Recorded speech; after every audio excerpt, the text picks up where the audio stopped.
Assalamualaikum warahmatullahi wabarakatuh. Halo semuanya, perkenalkan nama saya Siti Anissa Anggreni dengan NPM 212151113 dari kelas 2021C Prodi Pendidikan Matematika Fakultas Keguruan dan Ilmu Pendidikan Universitas Siliwangi.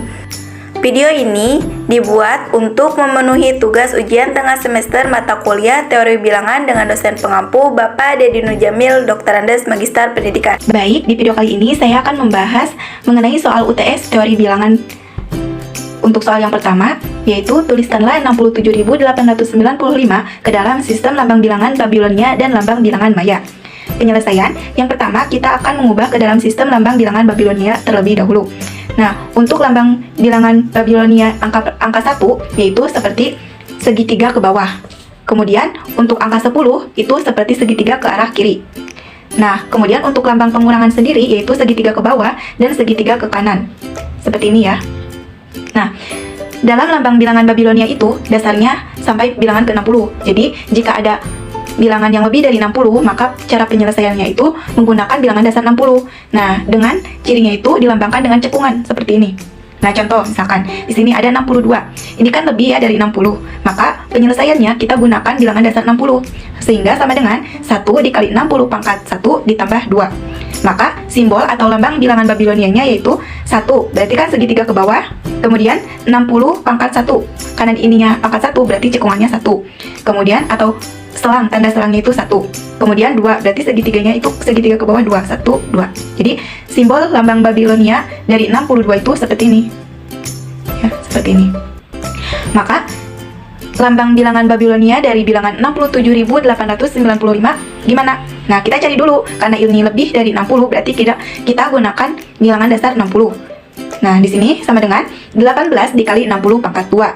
Mengapa? Karena 18 dikali 3.600 sama dengan 64.800.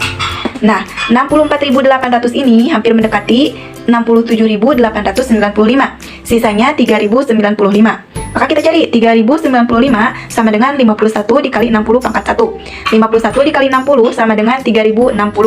3.060 itu juga hampir mendekati 3.095. Sisanya 35. Maka 30 ditambah 5. Sehingga kita bisa memasukkannya dengan ini 1, kemudian ini 2, dan ini yang ketiga ya.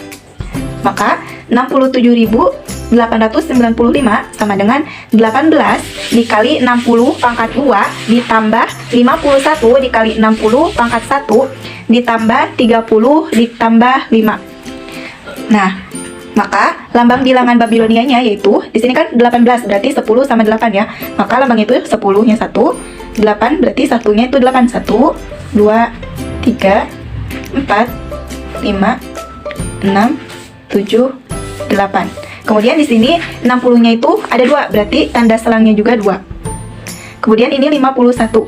51 berarti 10-nya 5 dan satunya itu 1. Berarti 1, 2, 3, 4, 5, 1. Terus di sini 60-nya itu pangkat 1, berarti tanda selangnya itu 1. Ditambah 30 berarti 10-nya itu 3. 1, 2, 3. Kemudian ditambah 5, berarti satunya 5. 1, 2, 3, 4, 5. Nah, seperti ini.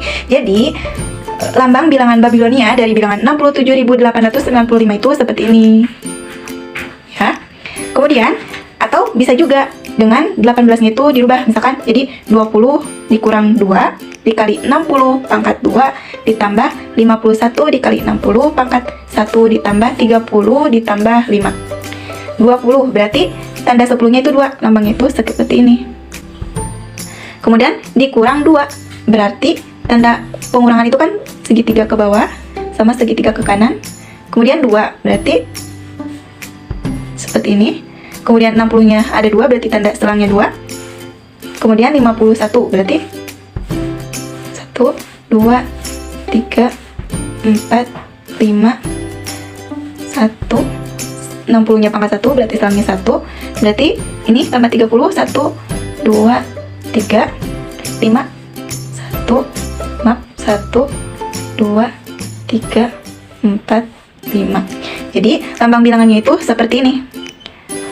Bisa ini yang 18-nya langsung, atau ini yang 18-nya itu dikurangi dulu. seperti ini ya. Selanjutnya kita mencari sistem lambang bilangan maya. Nah, dalam sistem lambang bilangan maya juga memiliki bilangan dasar. Dalam bilangan maya, bilangan dasarnya itu 20. Jadi, apabila ada bilangan yang lebih dari 20, itu bisa menggunakan misalkan n, kita misalkan yang bilangannya tuh n dikali 20.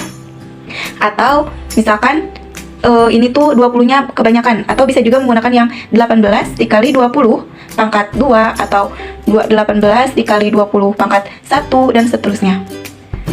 Nah, contoh misalkan 60. Nah, bagaimana lambang bilangan mayanya?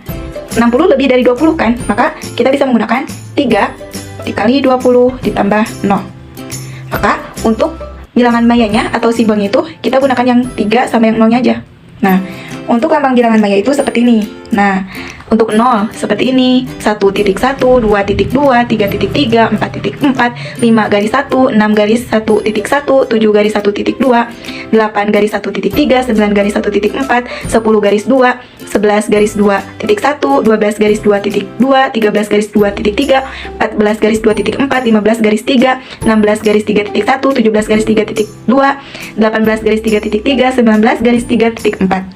Nah, di sini 3 berarti lambangnya itu titik 3 ya. Maka sama dengan titik 3 kemudian 0. Nah, jadi simbol atau lambang bilangan maya dari 60 itu seperti ini.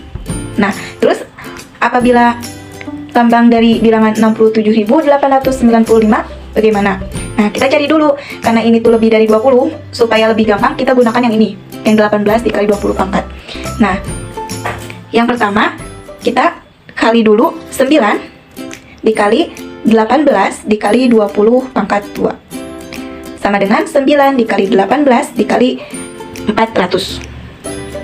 Hasilnya itu 64.800. Nah, ini kan mendekati ya ke sini. Hampir mendekati. Maka sisanya 3095. Kita cari 3095 sama dengan 8 dikali 18 dikali 20 pangkat 1 sama dengan 8 dikali 18 dikali 20. Hasilnya 2880. Nah, ini kan hampir mendekati ke 3095. Sisanya itu 215. Kita cari 215. Nah, karena ini mah kecil, kita bisa gunakan yang seperti ini, yang n dikali 20. Berarti berapa? 10 dikali 20 sama dengan 200. Berarti sisanya 15. Nah, berarti kita sudah menemukan ini 1, kemudian ini 2, ini ketiga, dan ini keempat. Maka 67.895 sama dengan 9 dikali 18 dikali 20 pangkat 2, kemudian ditambah 8 dikali 18 kali 20 pangkat 1 ditambah 10 dikali 20 ditambah 15. Nah, untuk sistem lambang bilangan maya yang diubahnya itu hanya yang ininya saja. Ini, dan ini. Untuk ini dan ini itu diabaikan. Maka seperti yang sudah diketahui tadi, lambang bilangannya, maka bilangan maya itu sama dengan 9 itu garis 1 titik 4 ya.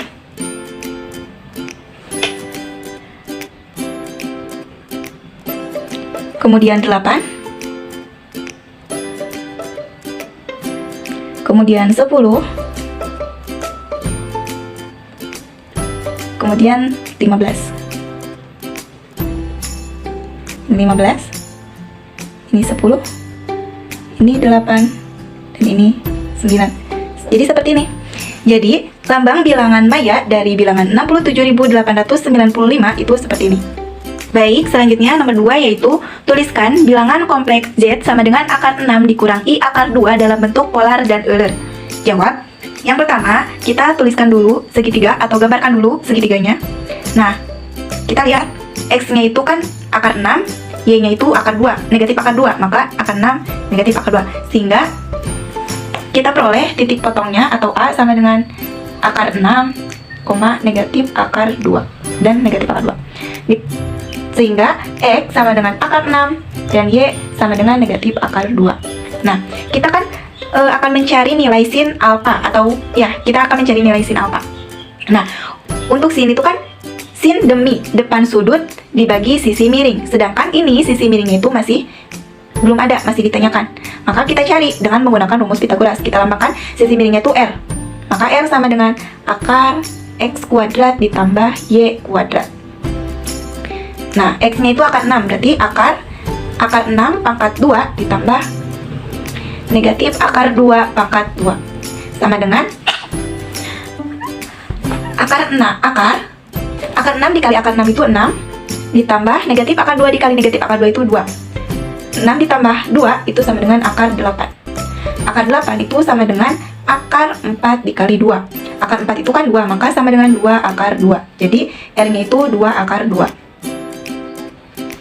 Nah, kemudian kita cari nilai sin-nya. Kita cari sin-nya. Sin alfa sama dengan sin demi depan sudut dibagi sisi miring. Berarti Y dibagi R sama dengan negatif akar 2 dibagi 2 akar 2 sama dengan negatif 1/2. Kemudian kita cari cos. Cos alfa sama dengan X per R. Akar 6 per 2 akar 2 sama dengan 1/2 akar 3. Nah, di sini sudah diketahui nilai sin alfa dan cos alfanya. Kemudian argumen alfa dihitung dengan sinus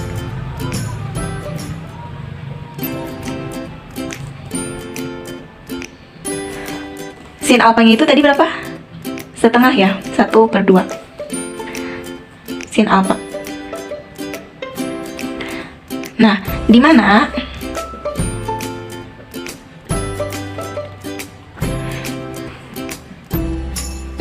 Y pembilang, Y ini kan, Y pembilangnya itu negatif,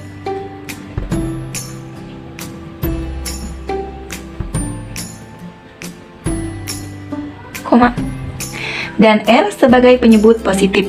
Nah, ini positif ya.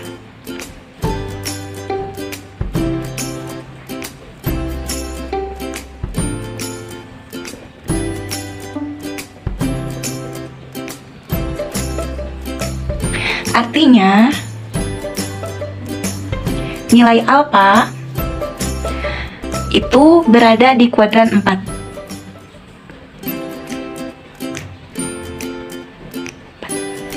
Maka alfa sama dengan 330 derajat atau 11 pi per 6. Nah, sudah seperti ini kita bisa mencari bentuk polar dan Euler-nya. Untuk yang pertama, kita cari dulu bentuk polar.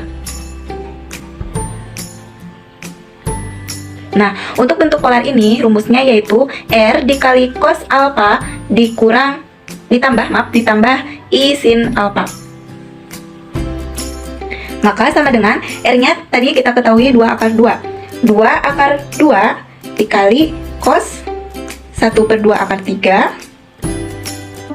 ditambah I sin negatif 1/2 sama dengan 2 akar 2 cos 1/2 akar 3 itu dalam kuadran 4 adalah cos 330 ditambah I sin negatif 1/2 di kuadran 4 itu 330. Maka 2 akar 2 dikali cos 11 pi per 6 ditambah I sin 11 pi per 6. Nah, jadi bentuk polarnya itu seperti ini. Bentuk polar dari bilangan kompleks Z sama dengan akar 6 dikurangi I akar 2 sama dengan 2 akar 2 dikali cos 11 pi per 6 ditambah I sin 11 pi per 6. Nah, selanjutnya kita mencari bentuk Euler.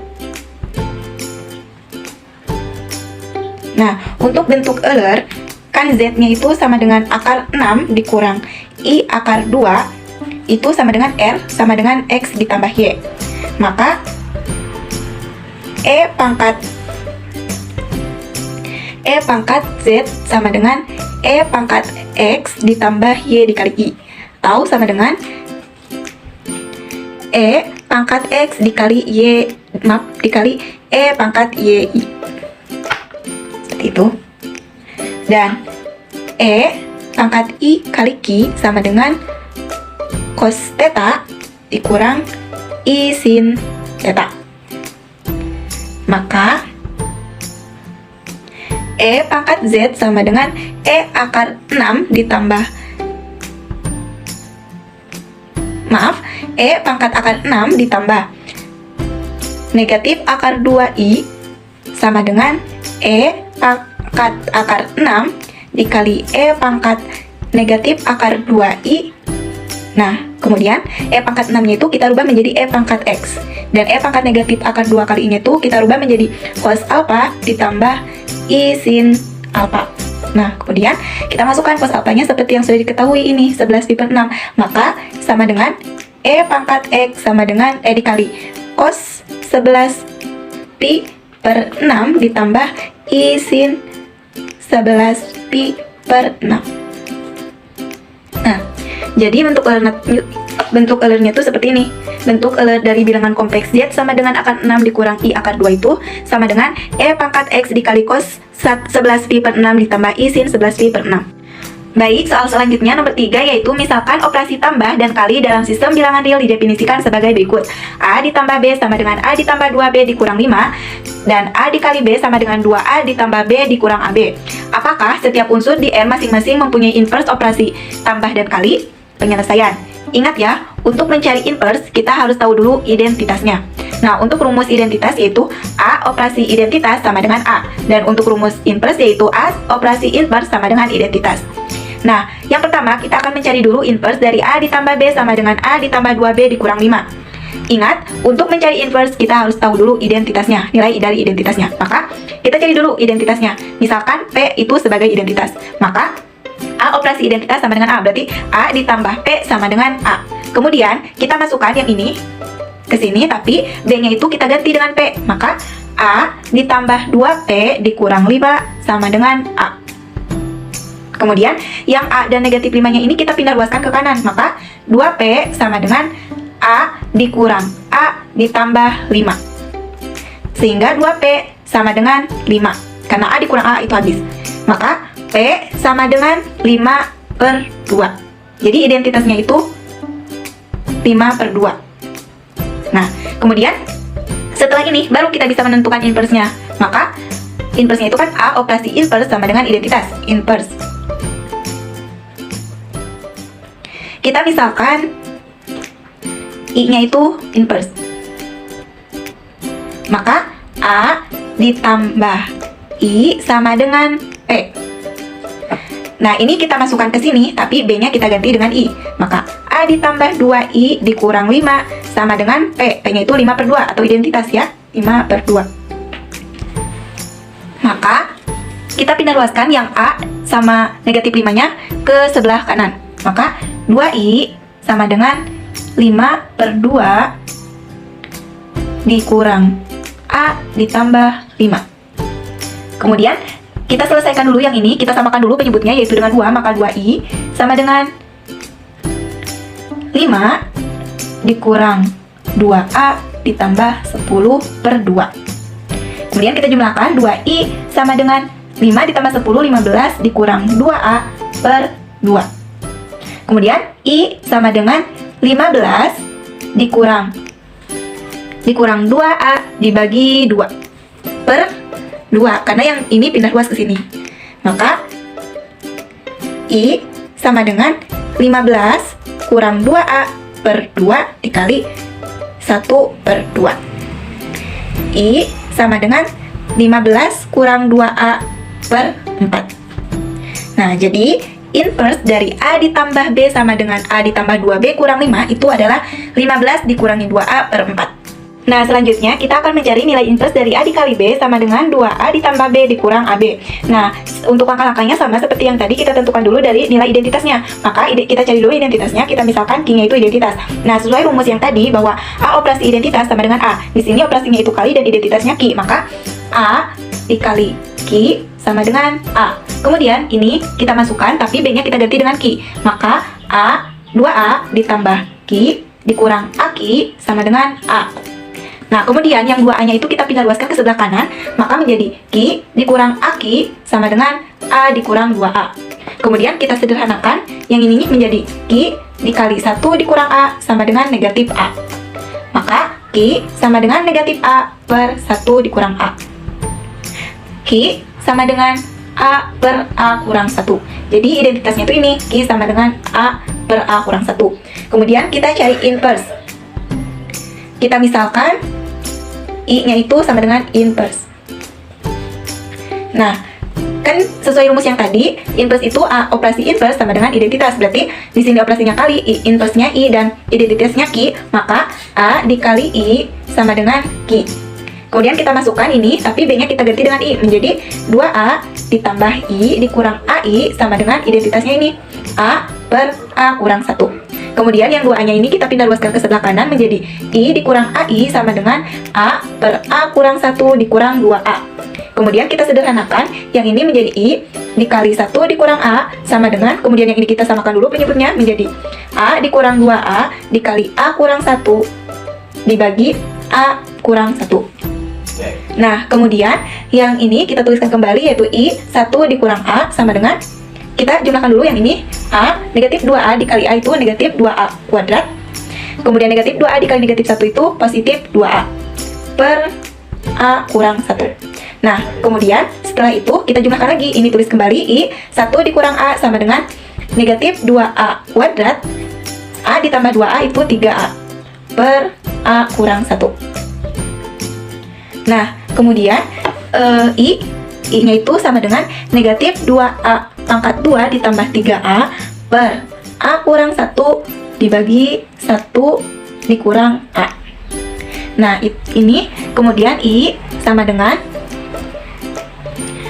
negatif 2A pangkat 2 ditambah 3A per A kurang 1 dikali 1 per 1 kurang A. I sama dengan negatif 2A pangkat 2 ditambah 3A dibagi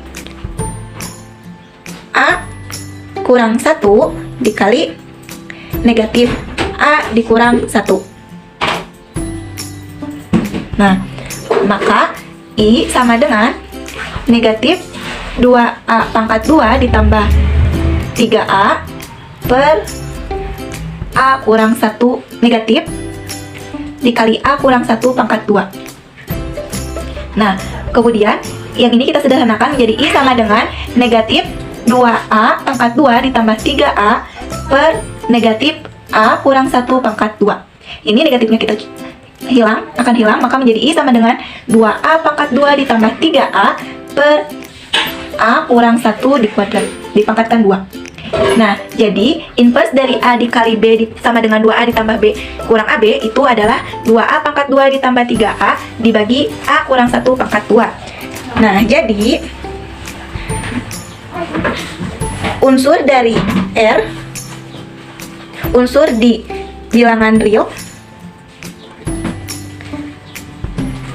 atau R ya, itu memiliki inverse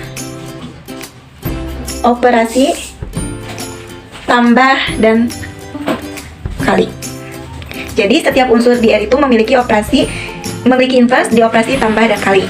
Nah, selanjutnya nomor 4, yang 4A, yaitu hitunglah DBET basis 15 dibagi PT basis 15. Penyelesaian, nah bilangan yang termasuk basis 15 yaitu 0, 1, 2, 3, 4, 5, 6, 7, 8, 9. Untuk 10, 11, 12, 13, 14 nya itu dimisalkan dengan huruf kapital. Di sini untuk P itu 10, B itu 11, D itu 12, T itu 13, dan E itu 14. Maka DBET basis 15 dibagi PT basis 15 itu berapa? Nah, untuk yang pertama kita lihat di sini pembilangnya itu 12 dan pembaginya itu 10. Maka ini bisa langsung ya, di sini 2 bilangan, berarti di sini juga 2 bilangan. Maka kita coba dikali 1. 1 dikali PT dalam basis 15 itu hasilnya PT. Maka kemudian kita kurangi. Di sini B itu kan 11, T nya itu 13. 11 dikurangi 13 itu tidak bisa. Nah, maka kita pinjam ke sini 1. Berarti 11 nya itu bukan jadi 12, tapi kalau kita misalkan minjam ke sini 1, berarti nilainya itu 15. 15 ditambah 11, 26. 26 dikurang 13, hasilnya 13 atau T. Nah, ini yang 12 tadi kan udah diambil 1, sisa 11. 11 dikurangi 10, hasilnya 1, maka 1 T. 1 1T dibagi PT itu tidak bisa, karena ini 1, ini 10, itu tidak bisa. Maka kita turunkan E, ya, kita turunkan E. Nah, kemudian kita cari berapa kali PT dalam basis 15 yang hasilnya itu 1TE. Nah, kita coba menggunakan, kita tulis 2. 2 dikali PT itu berapa? Nah, seperti ini caranya. PT dikali 2. 2 dikali 13 itu kan 26. 26 dalam basis 15 itu sama dengan 1 dikali 15 ditambah B, itu 11. Jadi, sisanya tuh 11, berarti 11-nya di sini, kemudian satunya ke sini.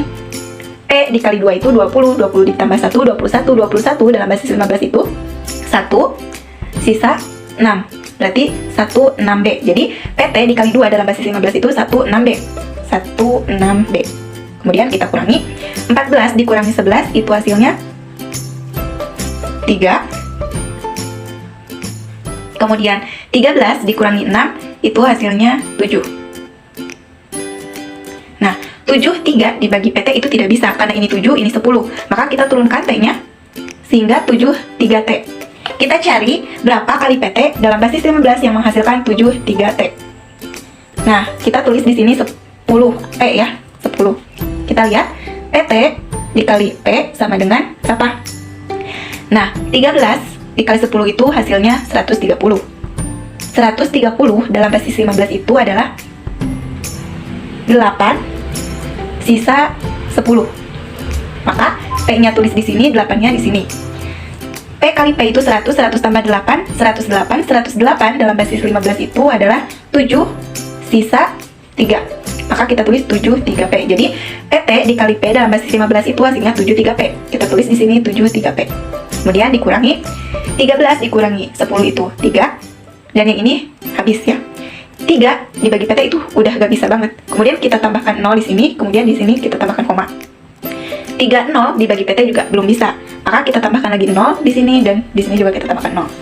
Nah, 300 dibagi PT itu berapa? Kita cari berapa dikali PT dalam basis 15 yang hasilnya 300 atau mendekati ya. Maka kita tulis 4 ya. Kita lihat PT dikali 4 itu berapa? 13 dikali 4 itu 52. 52 dalam basis 15 itu 3, sisa 7. Maka 7-nya simpan di sini, 3-nya di atas. P dikali 4 itu 40, ditambah 3, 43. 43 dalam basis 15 itu adalah 2, sisa 13 atau T. Maka 2T. Jadi PT dikali 4 dalam basis 15 itu 2T7. 2T7. Dan kita kurangi, hasilnya itu 18. Nah, ini sudah ya, sudah cukup. Yang penting sudah ada 2 angka di belakang koma, maka jadi DB ET basis 15 dibagi PT basis 15 itu adalah sama dengan 12P, 12P,04 sisa 18 ya. 12P,04 sisa 18. Kemudian yang B, hitunglah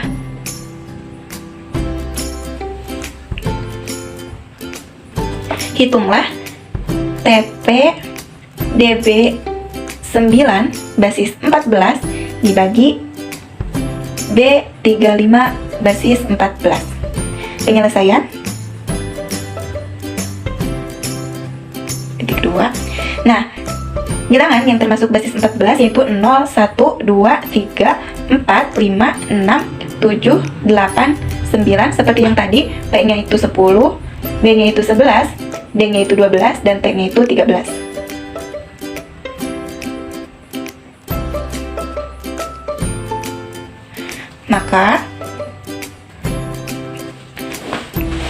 Maka TPDB 9 basis 14 dibagi B35 basis 14 adalah, di sini kita lihat, di sini ininya 13, ini 11, berarti ini bisa dibagi. Kita ambil 3 digit ya, karena ini 3 digit. Nah, kita gunakan 1 dikali B35 dalam basis 14 itu hasilnya B35. Kemudian kita kurangi 12 dikurangi 5 itu hasilnya 7. 10 dikurangi 3 hasilnya 7.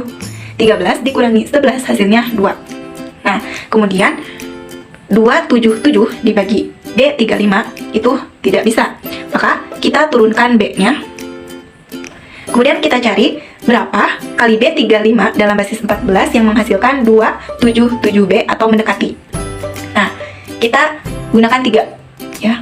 Di sini kita lihat B35 dikali 3 itu berapa? 3 dikali 5 itu 15. 15 dalam basis 14 itu hasilnya 1, sisa 1. Berarti 1 ambil 1.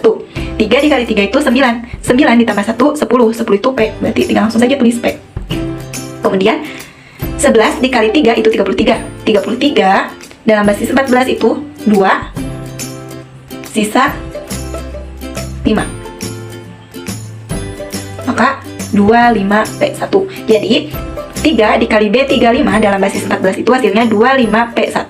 Kita tulis di sini 25P1. 11 dikurangi 1 itu P, 10 ya. 7 dikurangi 10 itu tidak bisa. Maka kita pinjam ke sini 1, berarti kan satunya itu 14. 14 ditambah 7, 21. 14 ditambah 7, 21 dikurangi P, itu hasilnya 11. Maka kita tulis B. Kemudian ini kan sudah dipinjam 1, sisa 6. 6 kurangi 5, 1. Jadi 1BP. 1BP dibagi B35 itu tidak bisa. Maka kita turunkan 9. Kemudian kita cari berapa kali B35 dalam basis 14 yang menghasilkan 1BP9. Kita coba 2. Karena kalau 3 itu tidak mungkin ya. 3 itu hasilnya sudah segini. Berarti kita tulis, kita lihat B35 dikali 2. Apa ya? 2 dikali 5 itu 10. Kita langsung saja tulis P. 2 dikali 3 itu 6. Kita langsung tulis saja 6. B dikali 2 itu 22. 22 dalam basis 14 itu 1, sisa 8.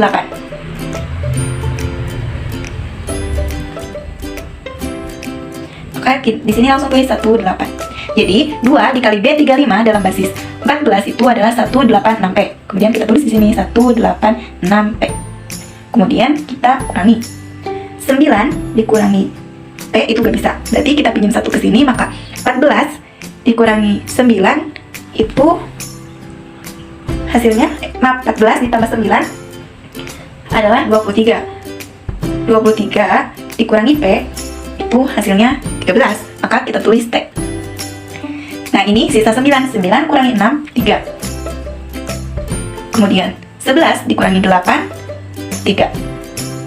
Jadi hasilnya itu 33T. 33T dibagi B35 itu tidak bisa. Maka kita tambahkan 0 di sini, kita tambahkan koma di sini. Kemudian kita cari 33 berapa? Kemudian kita cari berapa dikali B35 dalam basis 14 yang hasilnya 33T0 atau mendekati. Kita coba dengan 4. B35 dikali 4. 4 dikali 5 itu 20. 20 dalam basis 14 itu 1, sisa 6. Berarti 6-nya di sini 1 ngambil. 3 dikali 4 itu 12. 12 ditambah 1, 13. Berarti T. Kemudian 11 dikali 4 itu 44. 44 dalam basis 14 itu adalah 3, sisa 2. Maka 3, 2. Nah, berarti kita tulis di sini 4. 4 dikali B35 dalam basis 14 itu 32T, 32T6. Berarti kita tulis 32T6. Nah, 33T0 dikurangi 32T6 itu hasilnya T8. T8 dibagi B35 itu tidak bisa, berarti kita tambahkan 0 di sini. Nah, kita kemudian cari berapa kali B35 yang mendekati atau menghasilkan T80. Kita kali 1 saja ya, karena kalau 2 itu sudah melebihi ya ini. Maka 1 dikali B35 itu hasilnya B35. Dikurang, hasilnya itu 259. Jadi TPDB 9 basis 14 dibagi B35 basis 14 itu sama dengan 132,41 sisa sisa 259. Jadi ini hasilnya 132,41 sisa 259. Nah, untuk yang C Ubahlah 0,78 ke basis 12. Penyelesaian, kita tulis 0,78 dikali 12 sama dengan 9 dikali 36 per 12 pangkat 1. Kemudian yang 36 itu kita tulis 0,36 dikali 12 sama dengan 4 dikali 32 per 12 pangkat 2. Kemudian yang 32-nya kita tulis 0,32 dikali 12 sama dengan 3 dikali 84 per 12 pangkat 3. Kemudian yang 84 kita tulis 0,84 dikali 12 sama dengan 3 sama dengan 10 dikali 0,8 per 12 pangkat 4. Jadi 0,78 dalam basis 12 adalah 0,94310. Kenapa segini? Kenapa 0,94310? Kita lihat di sini angka pertamanya 9, kemudian 4, kemudian 3, kemudian 10. Nah, baik, soal selanjutnya yang nomor 5. Untuk 5A itu gunakan teorema binomial untuk menjabarkan 3x kurang y pangkat 10. Nah, untuk penjabaran teorema binomial 3x kurang y pangkat 10 itu untuk x pangkatnya itu berkurang dan untuk y pangkatnya itu bertambah. Nah, kita jabarkan dengan menggunakan faktorial terlebih dahulu, yaitu 10, 0 dikali 3x pangkat 10 dikurang 10, 1, 3x pangkat 9 y ditambah 10, 2, 3x pangkat 8 y pangkat 2 dikurang 10, 3 dikali 3x pangkat 7 y 3 ditambah 10, 4, 3x pangkat 6 y 4 dikurang 10, 5, 3x pangkat 5 y pangkat 5 ditambah 10, 6, 3x pangkat 4 y pangkat 6 dikurang 10, 7, 3x pangkat 3 y pangkat 7 ditambah 10, 8, 3x pangkat 2 y pangkat 8 dikurang 10, 9, 3x y pangkat 9 ditambah 10, 10 y pangkat 10. Nah, kemudian kita selesaikan dulu yang faktorialnya 10, 0, 10, 1, kita selesaikan dulu yang itu. Maka menjadi 3x pangkat 10 dikurang 10, 3x pangkat 9 y ditambah 45, 3x pangkat 8 y pangkat 2 dikurang 120, 3x pangkat 7 y pangkat 3 ditambah 210, 3x pangkat 6 y pangkat 4 dikurang 252, 3x pangkat 5 y pangkat 5 ditambah 210, 3x pangkat 4 y pangkat 6 dikurang 120, 3x pangkat 3 y pangkat 7 ditambah 45 dikali 3x pangkat 2 y pangkat 8 dikurang 10, 3x y pangkat 9 ditambah y pangkat 10. Nah, kemudian kita selesaikan yang pangkatnya seperti misalkan ini 3 pangkat 10, berarti 3 pangkat 10 itu berapa dan x pangkat 10. Nah, maka menjadi 59.049 x pangkat 10 dikurang 196.830 x pangkat 9 y ditambah 13.286.025 x pangkat 8 y pangkat 2 dikurang 31.492.800 x pangkat 7 y pangkat 3 ditambah 32.148.900 x pangkat 6 y pangkat 4 dikurang 15.431.472 x pangkat 5 y pangkat 5 ditambah 3.572.100 x pangkat 4 y pangkat 6 dikurang 3.499.200 x pangkat 3 y pangkat 7 ditambah 18.225.000 x pangkat 2 y pangkat 8 dikurang 300 x y pangkat 9 ditambah y pangkat 10. Jadi penjabaran 3x kurang y pangkat 10 dalam bentuk teorema binomial itu seperti ini ya. Kemudian yang B, tentukan suku ke-10 dari 3x kurang 2y pangkat 15. Penyelesaian n-nya itu 15, maka koefisien suku ke-10 3x kurang 2y pangkat 15, maka untuk faktorialnya itu 15 dan 9. Sehingga 15 faktorial dibagi 9 faktorial dikali 6 faktorial dikali negatif 3x pangkat 6 dikali 2y pangkat 9. Kenapa negatif? Karena suku ke-10 itu hasilnya negatif. Kemudian kita jabarkan sama dengan 15 dikali 14 dikali 13 dikali 12 dikali 11 dikali 10 dikali 9 dibagi 9 faktorial dikali 6 dikali 5 dikali 4 dikali 3 dikali 2 dikali 1 dikali negatif 729 dikali x pangkat 729 x pangkat 6 dikali 512 y pangkat 9. Kemudian yang 9-nya itu kita coret. Nah, kemudian kita jumlahkan. Maka hasilnya itu 3.603.600 dibagi 720 dikali negatif 373.248 x pangkat 6 y pangkat 9. Nah, kemudian hasil dari 3.603.600 dibagi 720 itu hasilnya 5.005. Nah, 5.005 dikali negatif 373.248 X pangkat 6 Y pangkat 9. Hasilnya itu negatif 1.868.106.240. Jadi, suku ke-10 dari 3X kurang 2Y pangkat 15 adalah negatif 1.868.106.240.